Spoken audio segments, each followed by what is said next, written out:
ചിത്രരഥന്റെ കൊട്ടാരത്തിലെ അറകളിലായിരുന്നു ശിക്ഷ.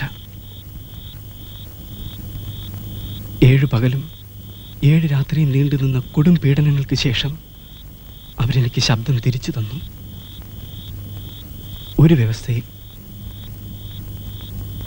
എൻ്റെ ഈ ശബ്ദം നിന്നോട് സംസാരിക്കാൻ പാടില്ല. അയ്യോ.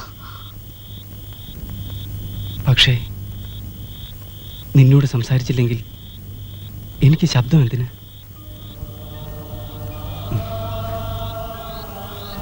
അപ്പോ നമ്മൾ ഈ കാണുന്നോണ്ട്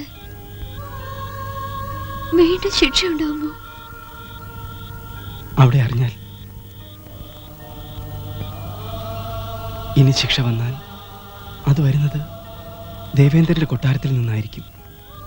എന്തിനായിരുന്നു ശിക്ഷകൾ? എന്ത് തെറ്റിന്? തെറ്റുകൾ തെറ്റുകൾ അവർ പറയുമ്പോൾ എല്ലാം തെറ്റുകളാണ്. സ്വർഗത്തെ സംബന്ധിച്ച് സത്യങ്ങൾ അറിയേണ്ടവനായ ഗന്ധർവൻ മനുഷ്യനാകാൻ മോഹിച്ചു, മരണം കാംക്ഷിച്ചു. ആദ്യ ദർശനത്തിൽ തന്നെ അവളുടെ കന്യകാത്വം ചോർത്തിയെടുത്ത് അവളെ ദാസിയും പരിചാരികയും ഇരയും അടിമയും ആക്കാതെ ഇരുന്നത് ഗന്ധർവന്റെ തെറ്റ്. നിശാസഞ്ചാരിയായി അടിമയ്ക്ക് മാത്രം ദൃശ്യനായി അന്തരീക്ഷത്തിൽ തെന്നി നടക്കേണ്ട ഗന്ധർവൻ അവളുടെ കൽപ്പനപ്രകാരം സൂര്യ സാന്നിധ്യമുള്ള പകലുകളിലേക്ക് ഇറങ്ങി വന്ന് മറ്റ് സാധാരണ മനുഷ്യർക്കും കൂടി ദൃശ്യനാകാൻ തുനിഞ്ഞത് തെറ്റ്. അവരുടെ കർണങ്ങൾക്ക് അമൃതാകാൻ തീരുമാനിച്ചത് ധിക്കാരം. അടിമയുടെ അടിമയായി മാറിയ ഗന്ധർവൻ അവളുടെ ഇച്ഛയ്ക്ക് തോടിയെത്താൻ വേണ്ടി വിധിപ്രകാരം മാരടത്തിൽ അണിഞ്ഞു നടക്കേണ്ട രുദ്രാക്ഷം എന്ന ഈ അപൂർവ രത്നത്തെ അവൾക്ക് സമ്മാനിച്ചത് അഹങ്കാരം. അങ്ങനെ അങ്ങനെ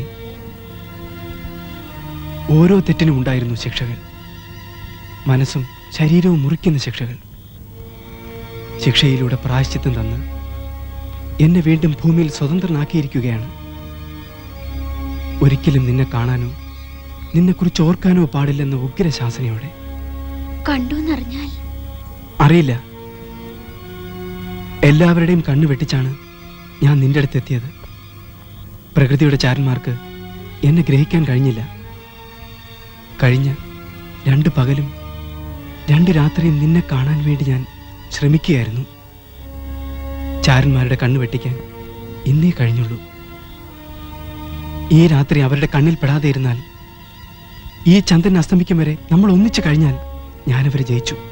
എനിക്ക് പിന്നെ മനുഷ്യനാകാം.